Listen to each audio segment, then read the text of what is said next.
અમારું ગૃહ કાર્ય છે, હોમવર્ક.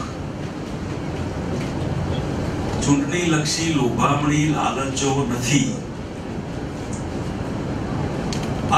આ મુદ્દા પ્રજામાં ફરતા ફરતા સાહેબ 10 વર્ષથી આ સરકારે આ નથી કર્યું, તમે આવો તો આટલું ધ્યાન રાખજો. એમાંથી આ 12 મુદ્દા ઉભા થયા છે ને એ 2012 ના વિધાનસભાના ઇલેક્શનમાં ગુજરાતની પ્રજા અમને 112 કરતા વધારે બેઠકો આપે માટે એક ભરોસો, એક વિશ્વાસ, એક અમારો એપ્રોચ, અભિગમ કે અમે આ તમારી લાગણી ધ્યાનમાં રાખીને અમલમાં મૂકીશું.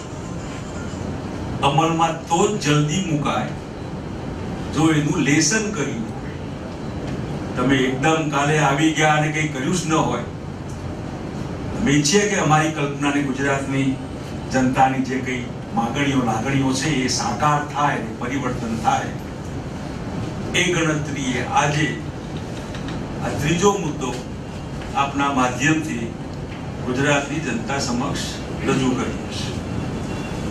વેટવાળી વાત, પેટ્રોલ ડીઝલ, ગૃહિણીને ઘરનું ઘર, બહુ કલ્પના બહારનો પ્રતિસાદ. કારણ કે લોકોની માંગણી હતી તમે આવું કરો, 12 વર્ષથી આ સરકારે નથી કર્યું. આ મુદ્દા એવા છે કે ભાજપની સરકાર કરી શકી હોત માટે લોકો અકળાયેલા છે, તમે કરજો. અને આ બધા જ મુદ્દા અમારા એ હશે જે મુદ્દા અમે અમલમાં મૂકી શકીએ અને પ્રજાની માંગણી હોય. એવો આ કર્મચારીઓનો મુદ્દો. હું તમારા માધ્યમથી આઈએએસ આઈપીએસ ને ખાસ કહીશ કે તમે જે કંઈ ભાજપનો ભગવો પહેરી લીધો છે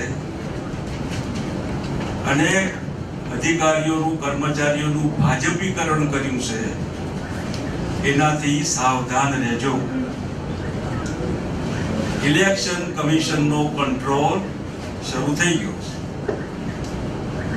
એવા પુરાવા તમારા વિરુદ્ધમાં તમે ન આપો કે જેથી કરીને જે તમે અમલમાં ન મૂકી શકો યા અમલ ન કરી શકો એ સરકારની ખોટી વાતો પણ અમલમાં મૂકવાની કોશિશ કરો.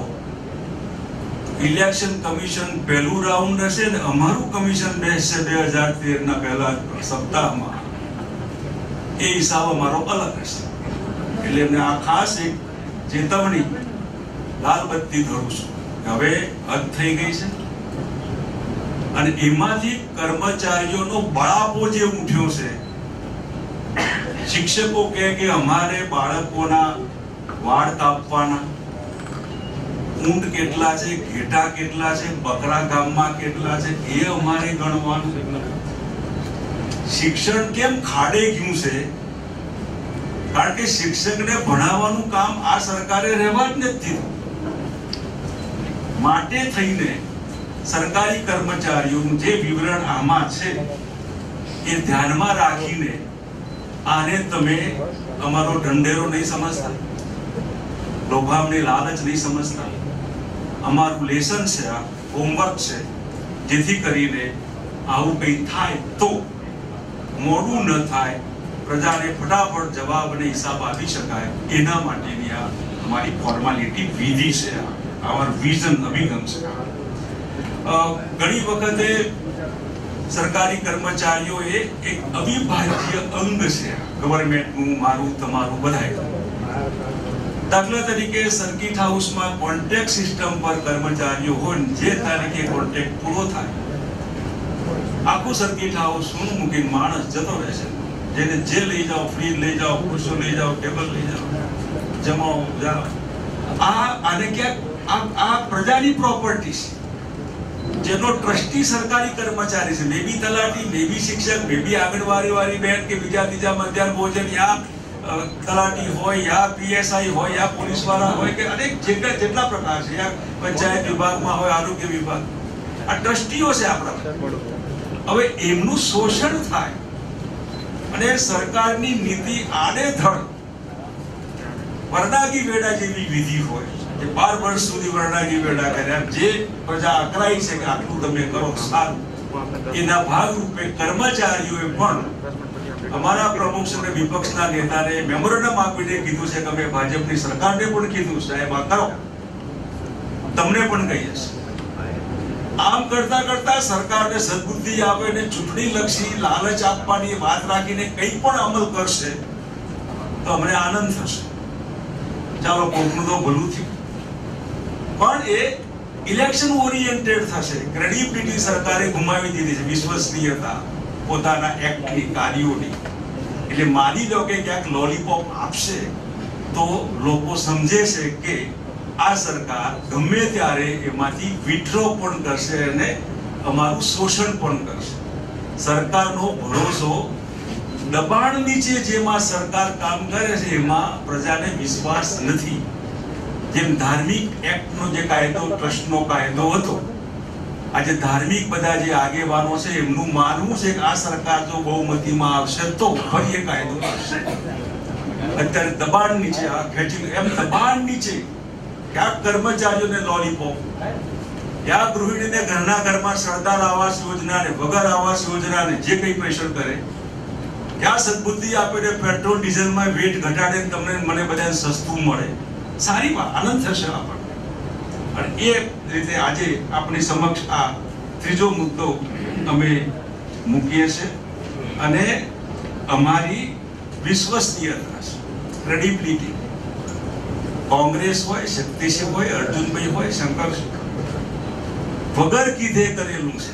કીધેલું કરવાનો તો સવાલ જ નથી આવતો. 100% થાય.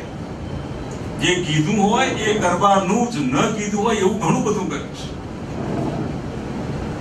તમારે બારો ચિંતા નહીં કરતા, આપણે છીએ 12 મુદ્દા બાકી છે, પણ આ વિશ્વસનીયતા છે. અને બિલકુલ કાલે દેખાય છે કે સરકાર આ જવાની ને કોંગ્રેસની સરકાર આવવાની, તો આવે એ વખતે અમે હાવ એકદમ ભાગા જેવા ન લાગીએ કે હવે શું કરીશું.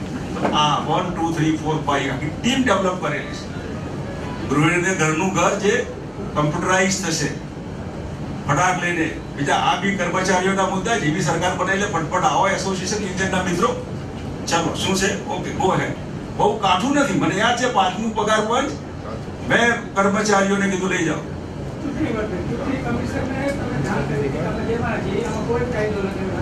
બિલકુલ બરાબર, બહુ સારી વાત. તમે સાક્ષી છો, આનંદની વાત છે. એટલે આવું ક્યાંક પણ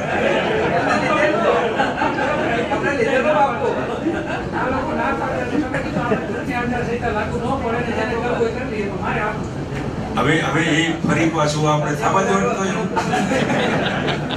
એટલે આ વિશ્વસનીયતા કોંગ્રેસની, અમારા બધાની, કે આ ફરી કહીશ કે લોભામણી લાલચ નથી. આજકાલ એવું ચાલ્યું છે કે બસ બધાને બસ વાયદા, આ વાયદા ન હોય એ બર એમના નથી પડવું. આપણે અત્યારે આ મુદ્દો, આપણો મુદ્દો કર્મચારીઓનો છે. એટલે એના ઉપર ધ્યાન કેન્દ્રિત કરીને હું વિનંતી આપને એ કરીશ કે તમે અમારી વાતને લોભામણી લાલચમાં ન લઈ જતા. આટલી સ્પેશિયલ વિનંતી છે. નહીતર આખા મુદ્દા વગર મતલબના પબ્લિકમાં મજાક પડી જશે. આ મજાક નથી. હવે એટલી મહેનત કરીએ છીએ, 15 દિવસની મહેનત પછીનું આ મેમોરેન્ડમ છે. 1.5-2 મહિનાની મહેનત પછી ગૃહિણીને કરવાનું હતું. એના પહેલા 2 મહિનાની મહેનત પછી પેટનું વિધિ. એક પાછળ માઇન્ડ આપણે એક્સપર્ટ લોકોનો અભિપ્રાય લઈને આ કાલે આ કરવાના છે માટે થઈને કોઈ બી વાત એવું ગપવું ન હોય કાલે આનું આવે. જે કરવાના હોય એ જ કહો. અને એટલે અમે જે કરવાના છે એ જ કહીએ છીએ, જે કહીએ છીએ એ કરીશું. આટલી વિનંતી આપણે ખાસ કરવી છે. બાકી તો જે કઈ 4.5 કરોડ વસ્તી હતી એની 6 કરોડ થવા આવી, એટલે સરકારી કર્મચારીઓની સંખ્યા પણ એ પ્રમાણમાં વધવી જોઈએ. કારણ કે છેવટે સરકારનું અવિભાજ્ય અંગ છે, આપણા ટ્રસ્ટીઓ છે આ બધા. હું આગળ માન્ય અર્જુનભાઈને કહીશ ને આપણે બધાને જે કંઈ પ્રશ્ન પૂછવા હોય એ પણ આપણે છોડશે. ધન્યવાદ.